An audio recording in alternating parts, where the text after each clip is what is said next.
One globe, 7 continents, 195 countries. Recipes, more than probably the number of atoms in the universe. A myriad of languages, cultures, and food. Welcome to Across the Globe.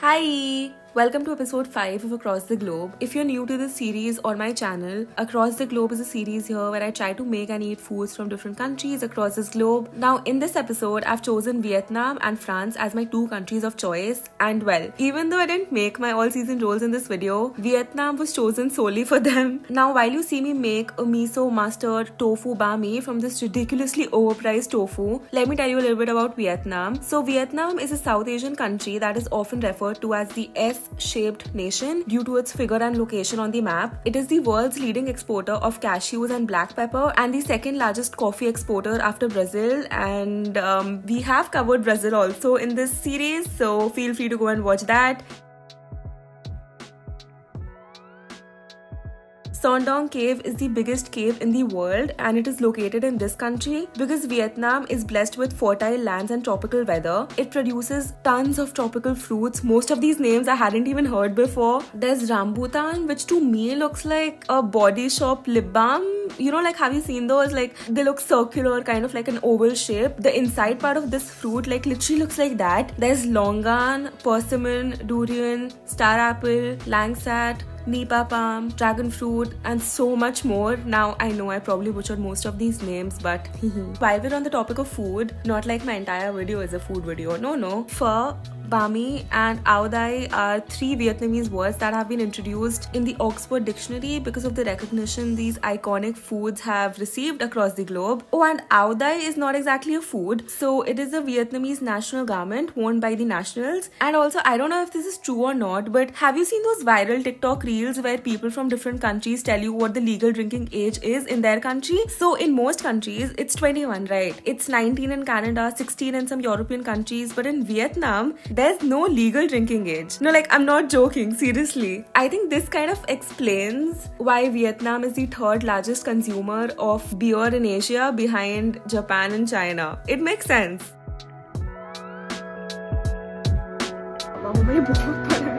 हम कैसे खाएं? For dinner, I made pho. This is Vietnam's national dish, and it is normally made with a bone beef broth, rice noodles, meat, and bean sprouts. Like I always remind you, I'm a vegetarian, so I had to make a vegetarian version of it. And the Viet Vegan on YouTube was of great help. This recipe is heavily inspired by hers, and shout out to her channel because she literally has veganized so many traditional non-vegan recipes, and they all look so good.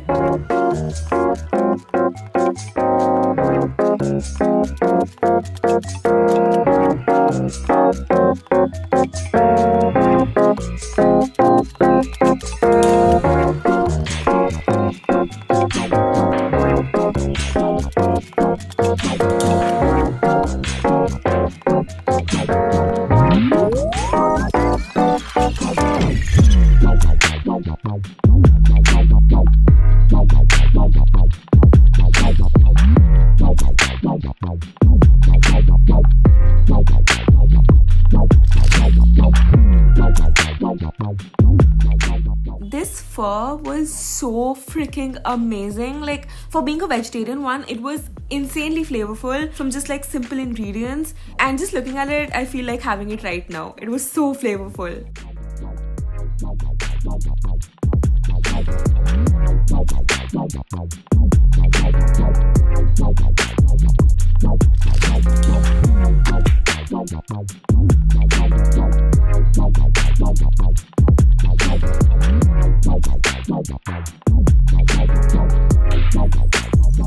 We are already on episode 5 of Across the Globe, and we've covered more than 10 countries. My hair has gone through a lot in that period of time, and all of this is just, it's crazy in the best way possible. It's been an experience to experience it's honestly been so wholesome to try different cultures' foods, to know more about different countries, and overall it's been a journey of its own. I feel, although recently I've kind of been thinking about something which I've thought about before but have neglected, and that is climate change. Climate change has been all over the news, all over the internet these past few years, that the climate is changing rapidly. Global warming is getting worse and worse every single day, and Earth it's not doing its best. And the thought that Earth, this planet, this globe might not even be existent in a few years, it's so terrifying and it's so disturbing to think about. And then I was thinking, like, what am I doing about it? You know, what are we doing about this? Because if I tell you personally, all I've done is, like, I've used metal straws instead of plastic ones, and rarely carried tote bags to avoid using the single-use plastics.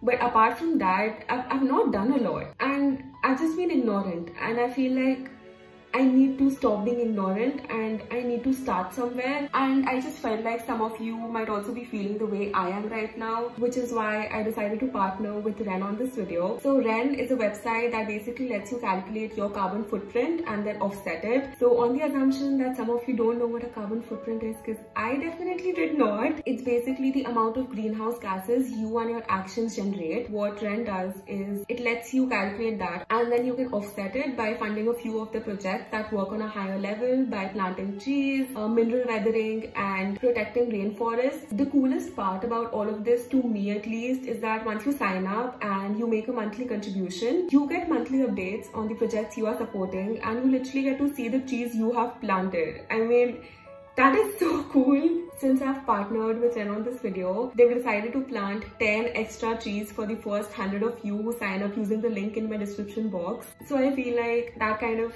you know, gives you an idea where to start, because it definitely helped me and I'm so happy to start. Thank you, Ren, again for sponsoring this video.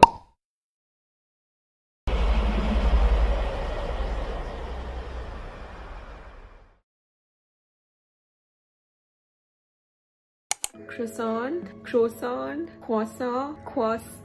When I was a kid, I used to say croissant. Let's make them. And while we're at it, let me tell you something that might come off as a shock, but believe it or not, croissant, the beloved French pastry, is actually an adaptation of Kipferl. I'm pretty sure I'm saying that wrong. A Viennese specialty that dates back to the 13th century. The French recreated this Austrian dish with puff pastry, and because puff pastry originates in France and because of its crescent shape, this pastry became croissant. Speaking of French food, you know, some of these French foods are like not even French. So when I was brainstorming food ideas for France, I thought of making French toast for breakfast, but no, French toast is not even made in France. The person who invented French toast, his surname was French, and hence French toast. The recipe said to cut like this, like a cross, to relax the gluten. What did I do? Yeah, that's what I did. Same with French fries. French fries were introduced to the American soldiers during World War I by Belgian soldiers who spoke French, and hence Americans call them French fries. Also, fun fact, there are up to 1200 varieties of cheese made in France, which weigh about 1 billion tons. Dude, like, I say I love cheese, but I only eat mozzarella and regular Amul processed cheese most of the time. So I think this is what is called love. Oh, and just like cheese, one more thing that the French love are snails. Now, I'm not much into TikTok, internet drama, but honestly, snails only remind me of Dixie D'Amelio. If you know, you know. Apparently, the French eat about 30,000 metric tons of snails yearly, and this snail obsession doesn't even like end here. According to the French law, it is against the law to carry live snails on a high-speed train in France without them having their own tickets. No, I'm not even making this up, I swear. By the way, just like Vietnam is called the S-shaped nation, France is sometimes called the hexagon because of its six-sided shape. Oh, also, if you're worrying about me rambling about France and not exactly explaining this croissant making process, don't worry, I put everything in detail in the description box. Why is it so difficult for me to say description box? So I might have underestimated how much time and effort goes into making these, and it's already 1. I started doing everything at 10 because I woke up around 9:30ish, and now I'm really hungry. I don't think I can wait anymore. So yeah, maybe I'll have the croissant for dinner or dessert or an evening snack or something like that. But right now I'm gonna be making a French radish open sandwich. I know that sounds weird because I like radish on its own, even with salt, but with butter it just seems iffy. So for the sandwich, I spread a generous amount of butter on a piece of toast. Put a layer of radishes, parsley and salt. I also spread jam and butter on the other separate toast. No, I did not have them together. I was low-key exhausted from the croissant making process, and I took a shortcut for this hot chocolate. I put 2 squares of dark chocolate in a cup with dark cocoa powder, sugar, hot water and soy milk.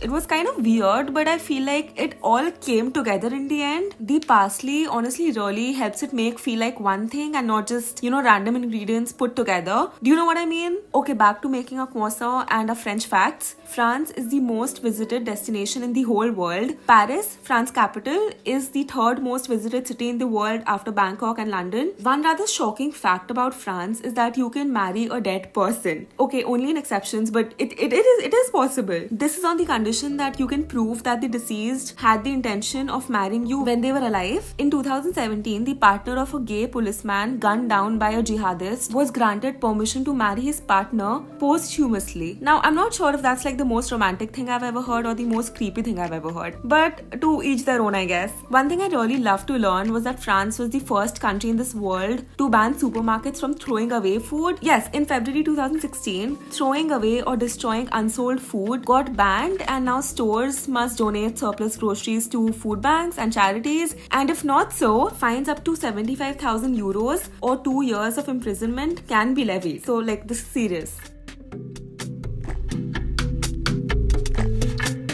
Have you watched the movie Ratatouille? If not, I feel like you should. Like most people, I also came to know about this dish from that movie. And how can I do a day eating French food and not make it, In this movie, the character of Gusto, man, I feel like I butcher every single name, and it makes me feel very weird because I don't like to, mess up somebody's name, because I wouldn't like somebody messing my name up. So anyways, in this movie, this chef, he dies of sadness after losing a Michelin star, only to return as Remy the cat's imaginary friend. And apparently this is kind of based on a real life story where this chef, okay, I'm not even gonna say his name, I'm just gonna type it here. He was a very famous chef. When he came to know his restaurant was gonna lose 1 star, he was already depressed, and that kind of pushed him, and he committed suicide using a hunting rifle. That's kind of sad. This one tomato ratatouille turned out amazing though.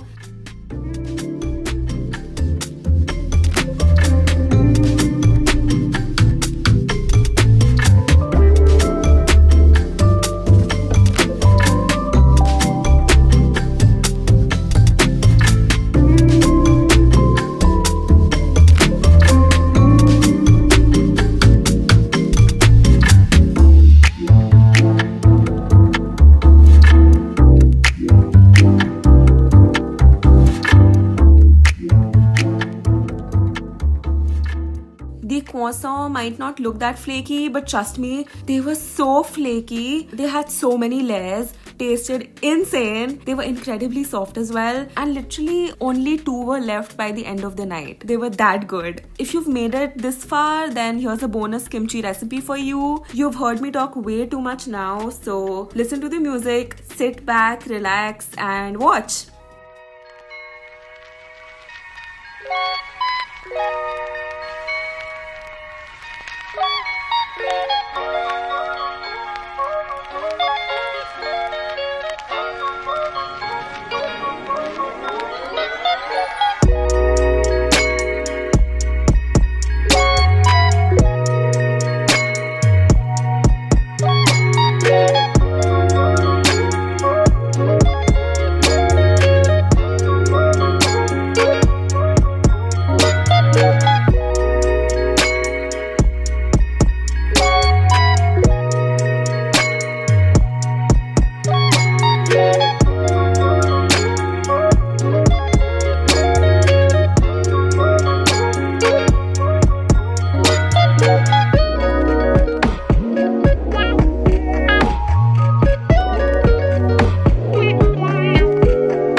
next video to see me eat this kimchi and use this kimchi for recipes, and I'll see you soon on episode 6 of Across the Globe. Bye!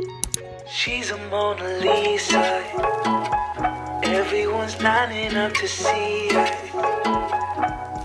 She's a Mona Lisa. Everyone's lining up to see her. There must be something about her features.